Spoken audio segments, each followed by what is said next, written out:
In that moment, the blond man turned toward her, lifted his rifle, and fired. The bullet caught Rachel in the chest and sent her staggering. As she fell, she cried out, a wail of pain and surprise. On the long journey west, she had worried about Indians and wolves, about stampedes that would trample them and flooding rivers that would carry their wagon away. But now that they were in California, she had thought her worries were over. How could this be happening now? She could feel hot blood seeping from the wound in her shoulder, wetting the rocky ground beneath her. The sunlight was warm on her face. The world seemed unnaturally bright and clear. In the distance, the blond man left his horse and began climbing the slope toward her. She could see her daughter standing by the stream. The little girl was gazing up at her, eyes round in sudden fear. "Mama?" Sarah said, her voice barely audible over the roar of the stream. "Run, Sarah," Rachel gasped. "Run and hide." Sarah knew how to run and hide. It was a game they had played together often. On the long journey across the prairie, the Indians that they had met had admired the child for her coppery hair. More than one chief had wanted to trade for her, offering William buffalo robes and ponies. That was when Rachel had taught Sarah to run and hide, to find a place that was out of sight and come out only when her mother called.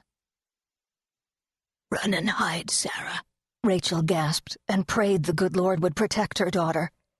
"Run and hide. Hurry." She closed her eyes against the sunlight. Sarah scrambled among the boulders, searching for a place to hide. She squeezed between two boulders and found a slab of granite leaning against a rocky patch of hillside, making a tiny cave. She slid through the opening, which was just big enough to admit her, and crouched in the cool shadows, her heart pounding with fear. Through the opening, she could see the tent, see her mother lying on the ground. The man had a knife in his hand and a rifle under his arm. Sarah sat very still, motionless in the darkness. As she watched, the man bent over her mother, with his back to Sarah. When he stood a few minutes later, he held a handful of bloody hair. He glanced around then, as if he felt eyes upon him, as if he feared someone had witnessed his crimes. For a moment, his eyes rested on the mouth of the cave where Sarah hid. Sarah did not move. She was crying, but she did not make a sound. Her mother had told her that she must be silent when she hid, as quiet as a mouse. She squeezed her eyes shut, not wanting to watch, not wanting to see what the man would do next. When she opened her eyes, he had yanked her mother's quilts from the tent. Boxes of food were opened, spilling flour and beans onto the ground. He held up the feather bed, her mother's precious feather bed, and slashed it with his bloody knife. The wind caught the feathers and they swirled and danced above the boulders, flying away into the mountains. The man tossed the feather bed aside and turned away. Silent and motionless in the safety of the cave, Sarah watched him go. She stayed in the cave, hugging her knees for warmth and waiting for her mother to call her. She waited. She was very young. It seemed strange that her mother had fallen to the ground, but the world was filled with events that she could not explain. She could not come out until her mother called. Those were the rules. She closed her eyes and waited, her mind drifting like a feather on the wind.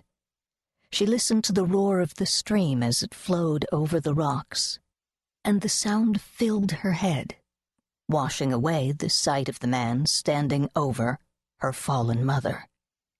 For a time she slept. When she woke, it was cold in the cave, and she was hungry. She squeezed through the opening into late afternoon sunshine and made her way to the tent. The spring air smelled of new leaves, pines, and freshly spilled blood. Her mother's body lay in front of the tent, Her scalp had been torn away, and the rocky ground beneath her head was dark and sticky with blood. The wound in her chest had bled freely as well, and a dark stain had spread across her dress. Sarah stood a few feet away, unwilling to approach too close. "Mama?" she said. In the past, when she made that sound, her mother had smiled and responded, but now the magic sound failed her. "Mama?" she said again, louder this time. "Mama!" A shout that echoed from the valley walls. "Mama!" She ran to her mother's side and tugged on her hand. The skin was cold to the touch. The hand was stiff and unyielding.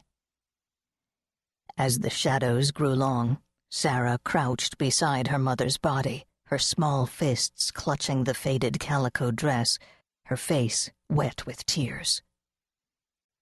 The hill to the west cast a shadow that engulfed the weeping girl. Sarah, chilled in the evening air, huddled by her mother's side, shivering in the cold.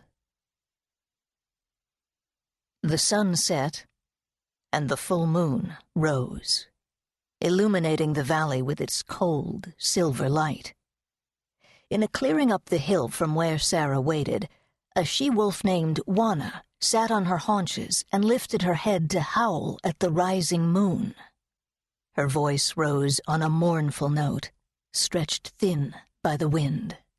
The other members of the pack joined in, their voices singing in harmony. Juana's teats were heavy with milk. Early that day she had gone hunting with the pack, leaving her pups in the care of a younger she-wolf.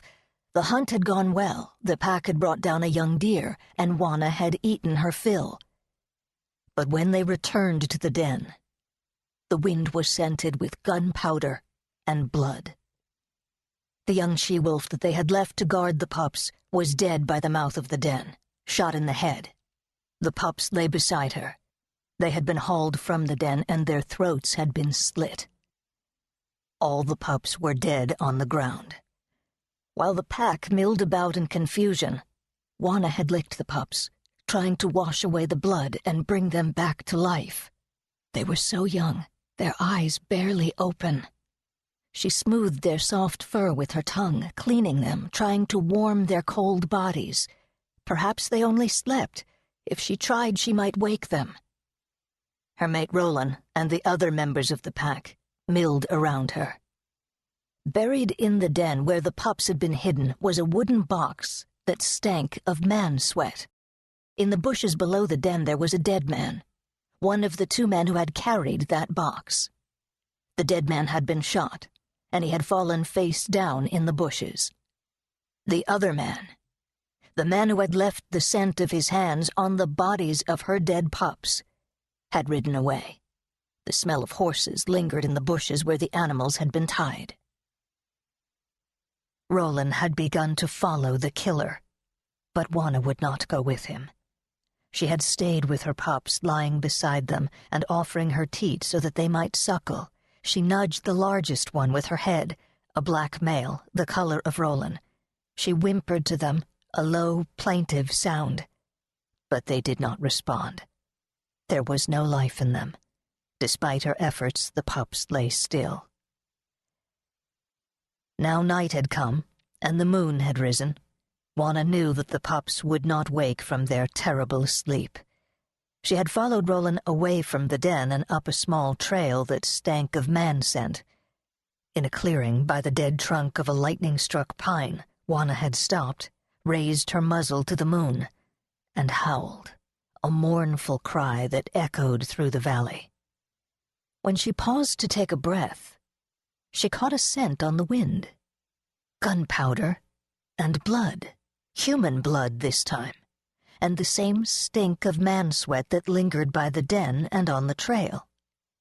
She stood for a moment, growling low in her throat, then set off in the direction of the scent. Roland and the other members of the pack followed. Less than a mile from the den she saw the tent, a flapping white thing on the side of the hill. That's where the scent of man-sweat was strongest. The man scent was old, the man was gone, but mixed with the scent of blood was the warm